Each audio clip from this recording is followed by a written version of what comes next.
Magandang araw po sa inyong lahat mga katribo. Heto na po ang pagpapatuloy ng kwento natin tungkol sa karanasan ni Kaemo. Ipagpatuloy na natin ang kwento. Sinuyod kong muli ang masukal na kagubatan at sa ilang oras na paglalakbay ay narating ko na ang ibaba ng bundok.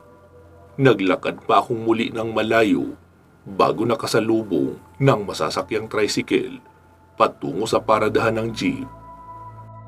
At pagkarating ko roon ay kakaalis lang daw ng jeep na huling nakapila. Kaya maghihintay ako uli na mapuno ang nakasunod na jeep at ako pa lang ang unang pasahero noon. Kaya natulog na lang muna ako sa loob ng jeep habang naghihintay na mapuno iyon ang pasahero. Dahil sa mabagal iyon nakapuno, kaya naman gabi na noong makarating ako sa amin. Galit na galit sa akin noon si nanay. Kasi ilang araw na daw nila akong hinahanap pero hindi nila ako makita. Nagtanong-tanong din daw sila sa mga kaklase ko at mga kaibigan pero walang ni isa ang makapagturo kung nasaan ako. Mabilis din daw natuklasan ni nanay ang aking kasinungalingan.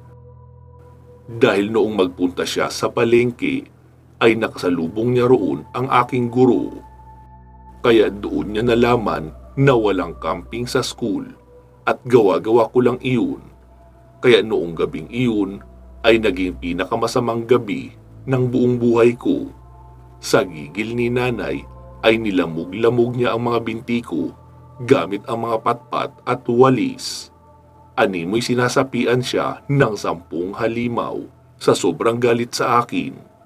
Hindi na nga siya halos maawat ni tatay. Pero natakot din ako dahil kamuntikan na siyang mag-collapse at nahirapan huminga dahil sa kakapalo sa akin.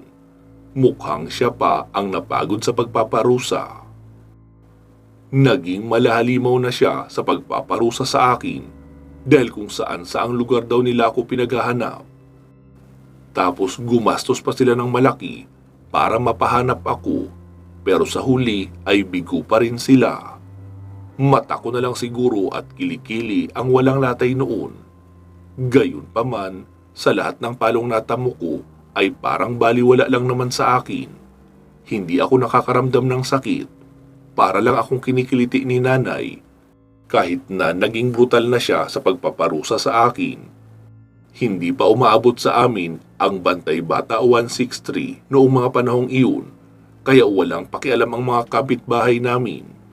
Sa halip na may umawat ay may naririnig pa nga akong sumisigaw. "Sige! Lamugin mo pa yan ang lamugin hanggat hindi nagiging sakang!" Naku! Pambihira na talaga ang mga bata ngayon. Wala nang magandang dinala sa atin, kundi problema. Boses yun ni Aling Bebang, ang ina ni Lito, kung saan ito ang dating maalamat na reyna ng kalye. Walang panama sa kanya sina Lolit Solis at Christy Fermin pagdating sa larangan ng tsismisan. Ultimo sikreto ng mga pamilya sa amin ay alam niya. Ganun kabangis ang radar niya at ganun din katalim ang kanyang dila. Kaya ilag na ilag sa kanya maging ang mga bakla. Napapailing na lang ako at hindi na lang pinapansin ang mga sinasabi ni Aling Bebang dahil may punto naman talaga siya. Subalit sa kabila noon, hindi ko alam kung bakit sa mga oras na iyon ay doon ko na-realize kung gaano ako kamahal ni nanay. Nakikita ko yun sa kanya habang pinapalo niya ako. Bawat hataw niya sa akin ay pumapatak ang mga luha niya. Umiiyak siya habang pinaparusahan ako. Kaya simula din ang araw na iyon ay nagsasabi na ako ng katotohanan kay nanay kung saan ako pupunta. Matapos nga ang pagmasakir sa akin ni nanay, nakatulog ako ng maaga. Hindi naman iyon dahil sa bugbog. Hindi nga ako nagalusan o nagkapasa. Pero nasaktan ang damdamin ko at naawa ng todo kay nanay. Kinabukasan, naging maganda ang gising ko nang mabungaran kong ipinaghain ako ni nanay ng masarap na pang-almusal. Akala ko nga noon Masama pa rin ang loob niya sa akin, pero siya mismo ang tumawag sa akin para mag-almusal na raw. Habang nag-aalmusal ay naramdaman kong may kumakalikot sa paa ko. Pagkasilip ko sa ibaba ay nakita ko ang isang sigbin na maamong hinahalikan ng binti ko. Napangiti ako kaya kumuha ako ng 3 saging at inihagi sa ilalim ng lamesa. Hindi ako napansin ni nanay at tatay dahil abala sila sa pakikinig ng radyo. Yung balita kasi noon ay halos makabaliktad sikmura.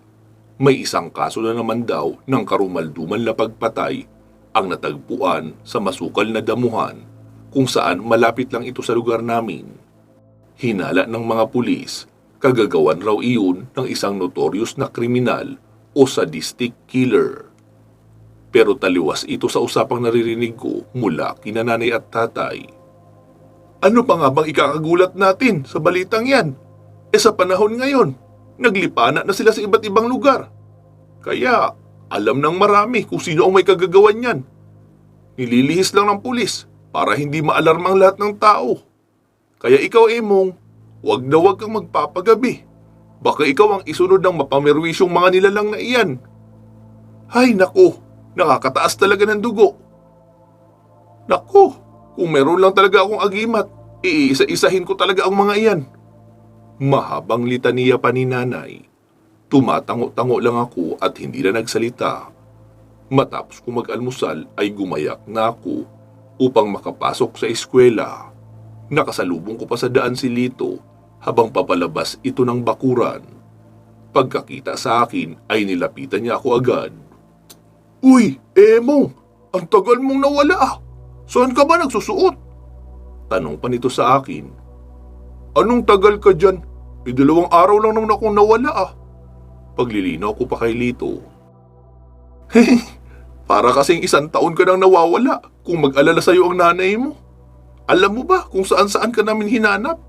Halos salugugin na namin ang buong barangay. Si nanay mo, ay sus, sigaw ng sigaw. Akala nga namin nung una kung napano na. Yun pala, hinahanap ka.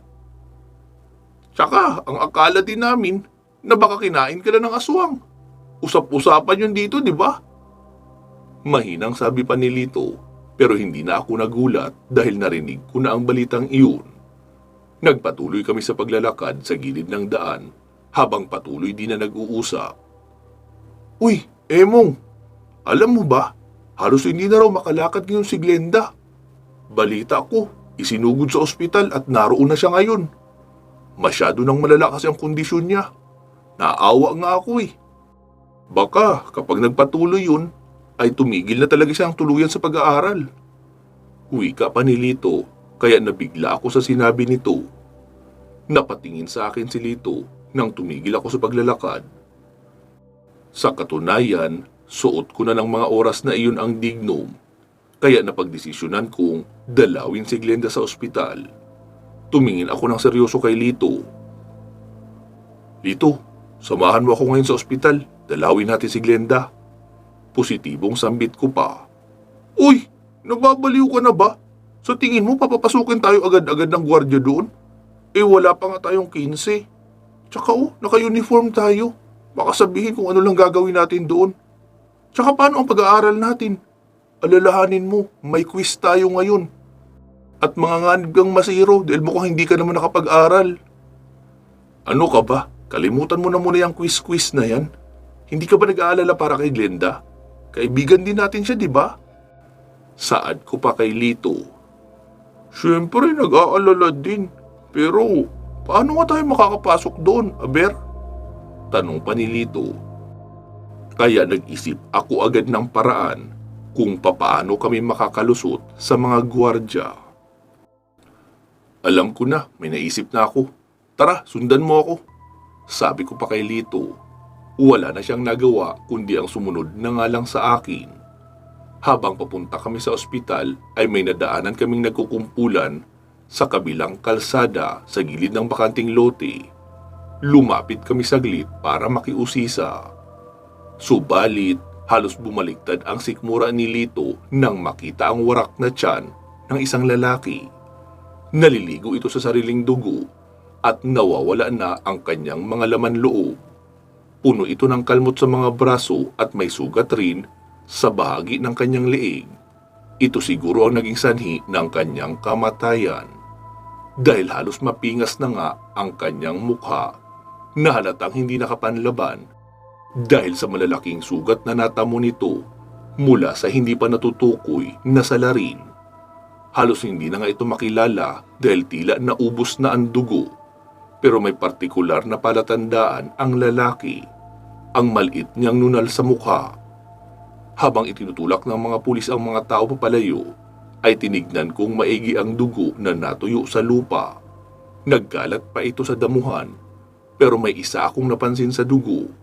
May direksyon itong pinupuntahan, kaya sumenyas ako kay Lito na sundan ako. Umikot kami sa crime scene at naglakad papunta sa likurang lote. Nakita kong may kumakalat na bahid ng dugo sa mga damo. Hinawakan ko ito at napagtantong hindi pa masyadong tuyo ang ilan. Medyo malapot ito at hindi pa gaanong matigas. Ibig sabihin lang nito, maaaring nasa paligid pa ang ebidensya. Hindi pa ito napapansin ng mga investigador. Kaya naman, sinundan ko ito hanggang sa makarating kami sa isang malawak na talahiban. Umabot na kami hanggang sa gitna, pero mula dito ay nawala na ang bakas ng dugo, kaya medyo nagtaka ako. Tumingin muna ako kay Lito bago iginala ang paningin sa paligid. Wala akong makitang gusali o mga bahay na malapit, kaya nakakapagtaka kung paano nawala ang mga bakas. Gayong dito lang sa partikular na lugar dumaan ang salarin. Ano bang iniisip mo dyan, Emong? Bakit ba tayo nandito? Maging si Lito ay nagtataka sa nangyayari. Hindi mo ba napapansin sa mga nadaanan natin yung dugo? Pero dito sa lugar na ito, wala na akong makita eh. Paano nangyari yun? Nalilitong tanong ko pa. Nakakapagtaka nga yun, pero hindi kaya isang manananggal ang pumatay doon? Biglang bulong pa ni Lito habang nanlalaki ang mga mata. Napakunot ang noo ko. Manananggal? Ano naman yun? Tanong ko pa rito. Mga wakwak din sila. May kakayahan silang lumipad dahil nahahati ang kanilang katawan yung pangitaas tapos nagkakapakpak. Paliwanag pa ni Lito. Seryoso ka ba dyan, pre? Parang imposible naman yung sinasabi mo. Halos hindi ako makapaniwala kay Lito. Oo, seryoso ako. May napanood na akong ganun dati. Tsaka, nakausap ko na rin si Mang Persing.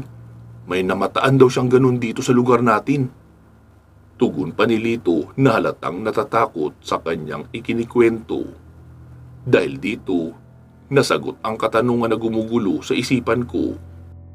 Pero ang ipinagtataka ko nga lang, kahit magkakaiba pala sila ng uri, ay papaanong sa ganitong mga araw ay sunod-sunod ang kanilang mga pag-atake.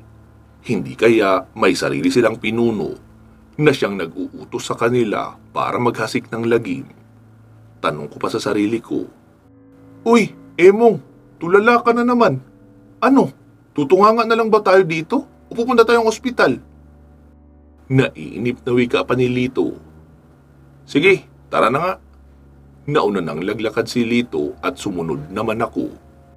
Pero habang paalis na kami sa lugar, ay may napansin akong isang itim na tela na nakalapag sa ilalim ng talahib.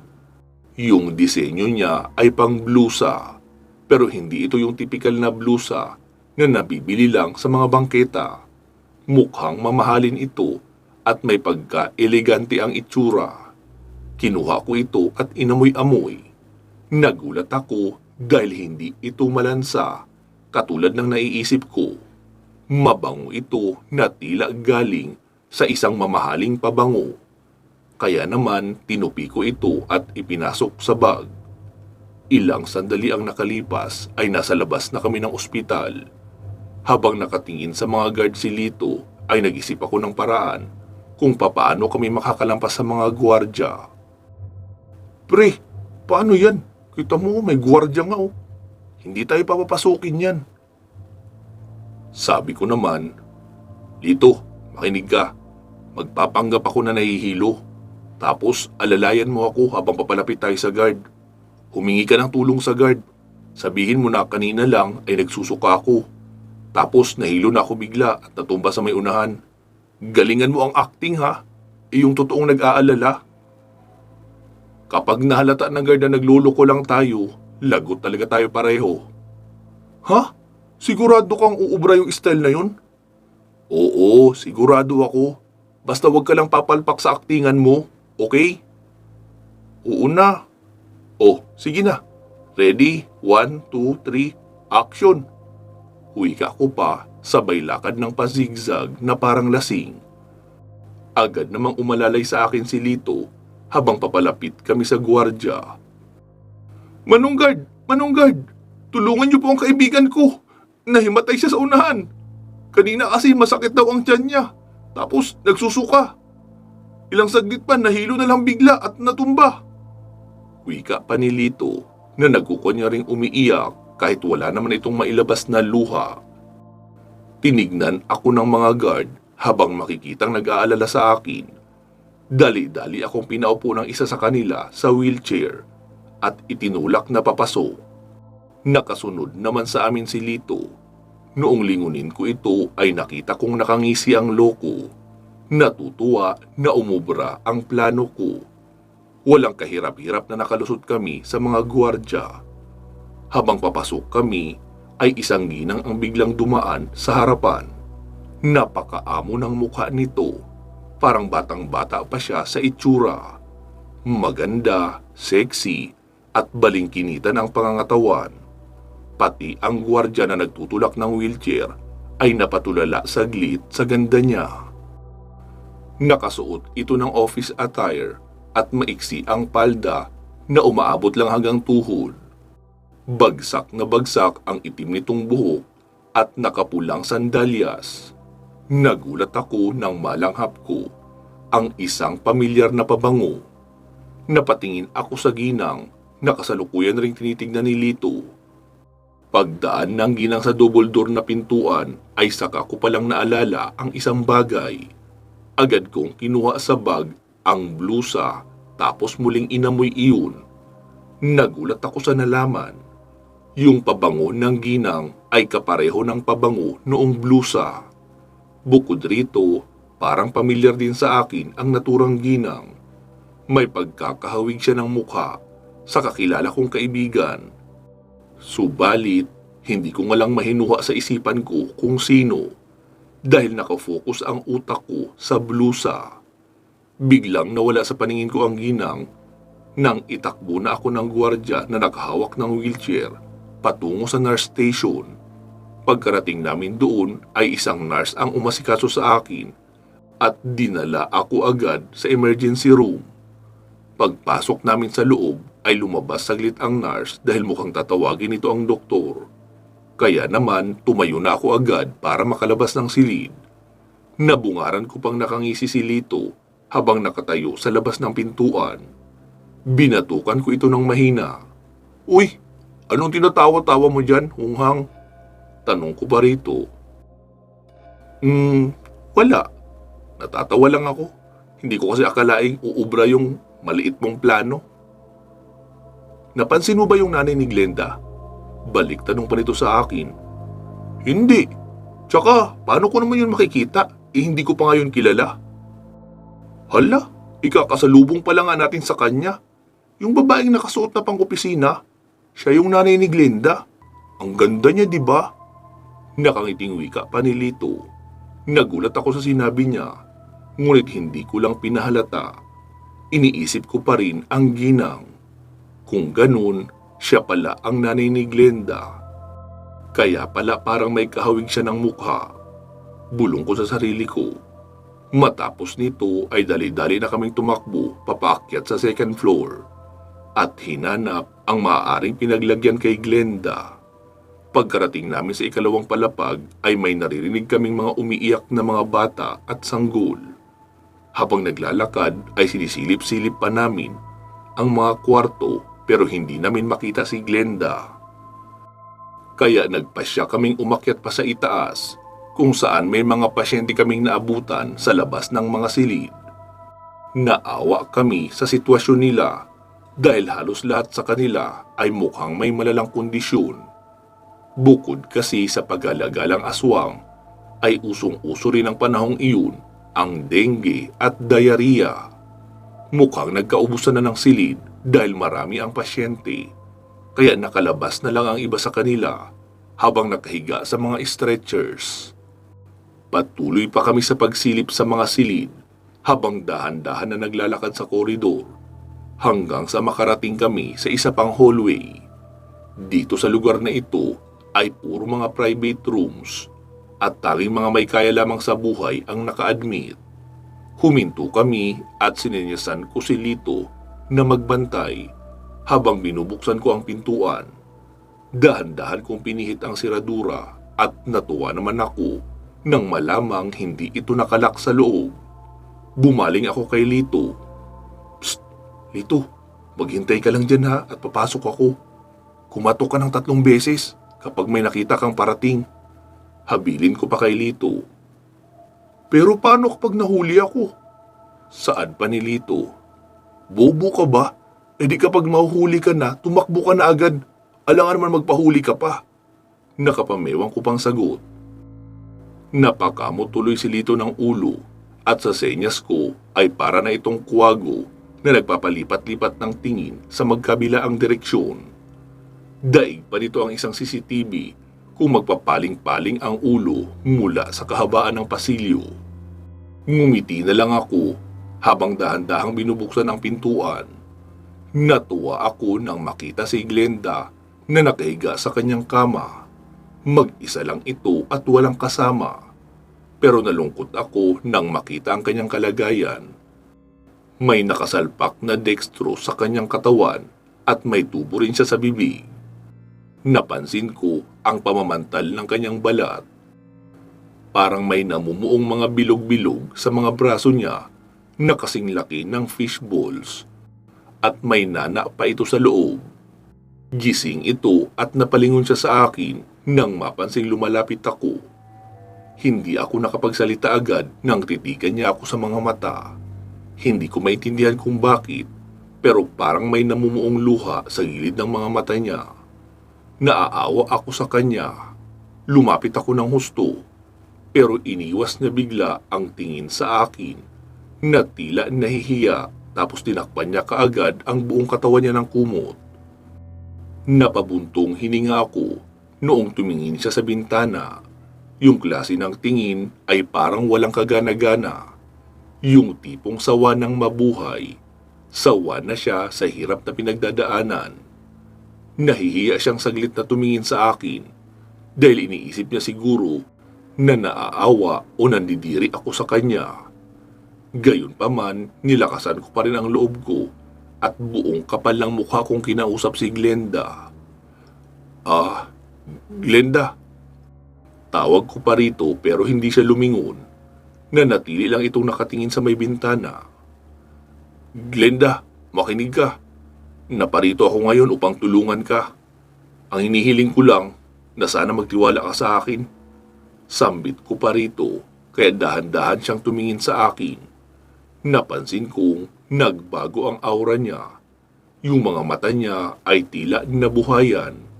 Parang nabigyan siya ng pag-asa sa kanyang narinig. Maya-maya ay nagulat ako nang tinanggal ni Glenda ang tube sa kanyang bibig. Natakot ako bigla dahil baka hindi siya makahinga. Pero nawala rin ang pangamba ko nung marinig ko siyang magsalita. "Totoo ba ang sinasabi mo? Tutulungan mo ako, Emong?" Mahinang boses pa ni Glenda. Oo, siyempre, tutulungan kita. Gagawin ko ang makakaya ko upang gumaling ka lang. Magtiwala ka lang sa akin, Glenda. Pwede ba yun?"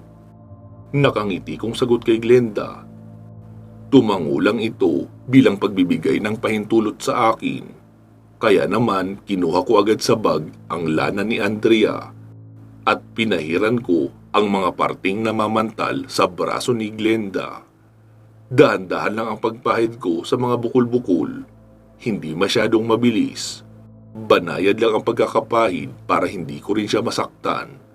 Pagkatapos kong magawa ito, ay inilabas ko naman ang dignum at idinampi iyon sa katawan ni Glenda. Aray, Imong! Aray! Ang sakit! Alumpihit na sigaw ni Glenda, kaya agad kong tinanggal ang dignum sa kanyang katawan. Natakot kasi ako noong makitang nag-uusok ang katawan ni Glenda noong maidikit ko ang dignum. Hindi ko alam kung ano bang nangyayari, pero dahil sa ayaw kong ihinto ang panggagamot, kaya tinawag ko na agad si Agum para tanungin ito sa pamamagitan ng aking isipan. Agum, bakit ganito? Anong gagawin ko? Sabi ko pa sa isipan. Nakikipag-usap na kasi ako kay Agum gamit ang isipan lamang. Dahil magmula noong nabasbasan na nga ako ni Mang Isko, ay nagagawa ko na siyang kausapin sa isip kahit hindi ako nakikipag-interact o walang boses na lumalabas sa akin. Tawagin mo siya, Emong. Palabasin mo siya gamit ang dignum. Sagot pa ni Agum sa akin. Ha? Nasasaktan nga siya sa ginagawa ko. Tapos sasabihin mo gamitin ko ulit ang dignum? Pag-angal ko pa. Basta, gawin mo na lang. Hindi ang kaibigan mo ang kasalukuyang nasasaktan, kundi ang mangkukulam na naglagay ng sumpa sa kanya. Paliwanag pa ni Agum, kaya napatingin ako ulit kay Glenda. Subalit nagulat ako nang makitang nanlilisik na ang kanyang mga mata na nakatitig sa akin. Masama ang tingin niya na para bang kinakasuklaman niya ako. Huminga ako ng malalim bago gawin ang pagtawag doon sa bruha. Lumapit ako kay Glenda tapos nilagay ko ang dignum sa binti niya. Dahan-dahan at unti-unti kong inaakyat patungo sa tiyan. Yung hiblan ni Kabal ang ginamit ko para mapilit kong mapalabas ang makukulam sa lungga. Ah! Hiyaw pa ni Glenda. Nanginginig ang katawan niya na animoy kinukuryente ng bulta-bultahi. Sino ka? Magsalita ka! Sigaw ko pa, pero panay sigaw lang si Glenda. Yung sigaw niya ay palakas na ng palakas. Nagdidiliryo na ito sa sobrang sakit na nararamdaman. Kaya naman, nakaagaw pansin na ito kay Lito na nagbabantay sa labas ng silid. Sumilip ito sa loob at nagulat siya nang makita ang ginagawa ko kay Glenda. Nagmamadali itong lumapit sa akin. Uy, Emong, anong ginagawa mo kay Glenda? Pagtatakang tanong pa ni Lito. Buti at nandito ka na. Hawakan mo ang mga braso at binti niya. Huwag mo siyang hahayaang makagalaw. Kakausapin ko ang mangkukulam na nagpapahirap sa kanya. Utos ko pa rito. At ano namang magagawa mo? Tila hindi pa kumbinsido sa akin si Lito. Kaya naman, dinikit ko ang dignum sa tiyan ni Glenda. Yung mismong baon ng nyug ang itinapat ko sa tiyan niya. Malakas na sumisigaw si Glenda. Kita kong nag-uusok ang balat niya na parang napapaso ito sa sobrang init. Nagpupumiglas ito sa sakit kaya inutusan kong hawakan itong mabuti ni Lito. Hinawakan niya naman kaagad ang mga braso at binti ni Glenda. Ako naman ay taas-baba ang ginawa kong pagdikit sa dignum habang nakahawak ang isang kamay ko sa ulo ni Glenda. Nagsimula nang magwala si Glenda. Yumuyug-yug na ang buong kama sa pagwawala niya habang sumisigaw ng malakas. Magbabayad ka sa akin, bata! Hindi mo kilala kung sino kinakalaban mo! Humanda ka! Humanda ka! Pagbabayaran mo ito! Sigaw pa ni Glenda. Subalit ibang boses ang gamit niya. Hindi na si Glenda ang nagsasalita. Pangmatanda at matining ang tono nito. Medyo paus nga lang, ngunit mataas ang boses na parabang nanggagaling sa malalim na hukay. Marahil, ito na siguro ang hukluban na kumukulam kay Glenda. Ito ang kauna-unahan na makatawag ako ng mangkukulam. Kaya naman nakiusap ako sa kanya na tanggalin niya na ang sumpang inilagay niya kay Glenda. Kung ayaw mong danasin ang hirap katulad ng nararanasan ni Glenda, alisin mo na ang sumpa sa kanya. Kung hindi, mapipilitan akong gawin ang isang bagay na tiyak hindi mo magugustuhan. Banta ko pa sa mangkukulam. Nagbibiro ka ba, bata? Sa tingin mo, magagawa kong talunin ng isang batang kagaya mo? Panunuya pa ng makukulam sa akin. Mukhang minamaliit niya pa ang kakayahan ko, ngunit hindi ko na iyon pinansin. Sino kang makukulam ka? Magsalita ka, sabi! Sabihin mo sa akin ang pangalan mo! Galit ko pa na tanong rito. Narinig kong nagsalita muli sa isipan ko si Agum. Mong, tapusin mo na yan. Sentensyahan mo na ang makukulam na yan para matapos na. Wika pa ni Agum. Hindi, ayoko. Magagawa ko pa siyang kumbinsihin. Ayoko munang magmadali. Baka may mangyaring masama kay Glenda. Tanggi ko pa kay Agum. Biglang tumitig sa akin ang matalim si Glenda. Ano, bata? Yan lang ba ang kaya mong gawin? Ha? Kahit anong gawin mo, wala kang mapapala. Dahil isa ka lamang bata. Pang-aasar pa sa akin ng mangkukulam. Tumutulo na ang laway ni Glenda at nagsisimula ng mamula ang isklera ng kanyang mga mata. Yung gilid ay nagkakaroon na ng mapupulang mga ugat na para bang luluwa na ang mata niya sa tindi ng panlilisik nito. Ah, ganun. Matigas ka. Sige, pagbibigyan ko ang gusto mo. Walang sisihan, ha? Wika ko pa, sabay idinikit ko na sa noo ni Glenda ang dignum. Ah! Tanggalin mo yan! Tanggalin mo yan! Tanggalin mo yan sa noo ko! Mahapdi! Mainit! Sigaw pa ng mangkukulam. Hindi ko ito sinunod. Sandali kong pinahid-pahid ang gintong hibla sa ulo niya na para bang nagmamarinate ako ng pang-barbecue. Halos magtatalon-talon ang katawan ni Glenda mula sa nararanasang sakit noong mangkukulam. Papaling-paling ang ulo niya na tila ba hindi alam kung saan lilingon. Ano? Tatanggalin mo na ba sa kanya ang sumpa?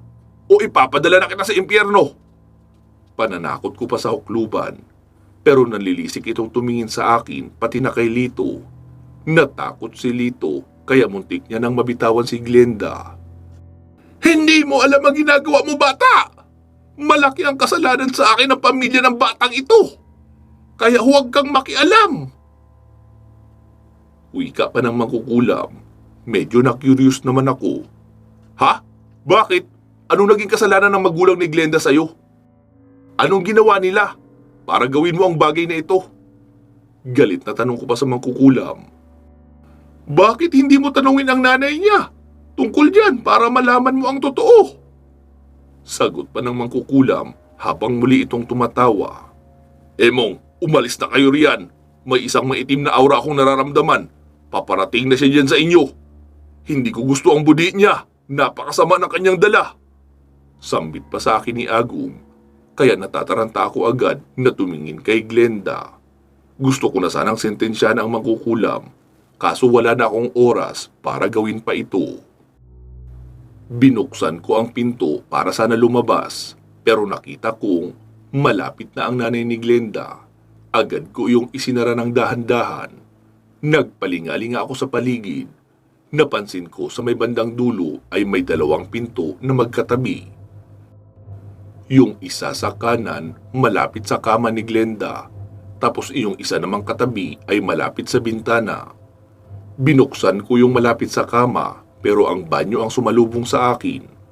Sunod kong binuksan ay ang pangalawa. Isang silid iyon, nakarugtong ng din papunta sa kabilang silid, na mukhang storage room. Dahil may mga gamit na nakakalat sa ibabaw ng istante, hinila ko na si Lito para bumatsi na kami sa lugar. Muntik ko pang maiwan ang bag ko, pero mabuti na lang nahila ko ito bago pa magbukas ang pintuan. Kakabog-kabog ang dibdib ko habang isinasara ko ng maingat ang pinto. Samantala si Lito naman ay putlang-putla at halatang nalilito pa sa mga nangyayari. Pansamantala muna nating puputulin dito ang ating kwento na tungkol sa naging karanasan ni Kaemong, ang taong naging tagapangalaga ng isang medalyon na tinatawag na Tres Pico Dignum. Magsama-sama po tayong muli sa karugtong nito Mag-iingat po kayo palagi at hanggang sa muli.